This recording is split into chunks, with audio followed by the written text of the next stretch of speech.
you say that I am? Jesus wasn't afraid to ask the disciples this question because they had to have some clarity and conviction about who they believed Jesus to be, especially in light of what was about to go down.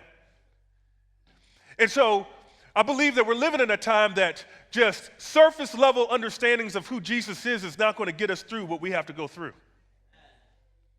What is it that we believe about Jesus? This is a question that people have wrestled with from generation to generation.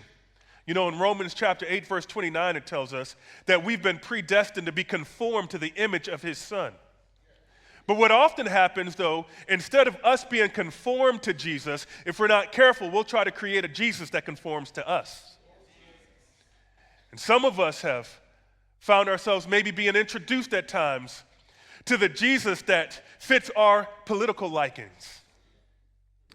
Maybe we have the conservative Jesus or the patriotic Jesus or the liberal Jesus and the progressive Jesus. Maybe we've been introduced to the passive Jesus, the Jesus who wants to help all your needs get met, but will never challenge you in your sin, never challenge you in your lifestyle, never challenge you in the way that you think.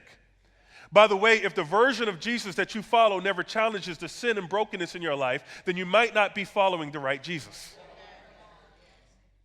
Which Jesus were you introduced to?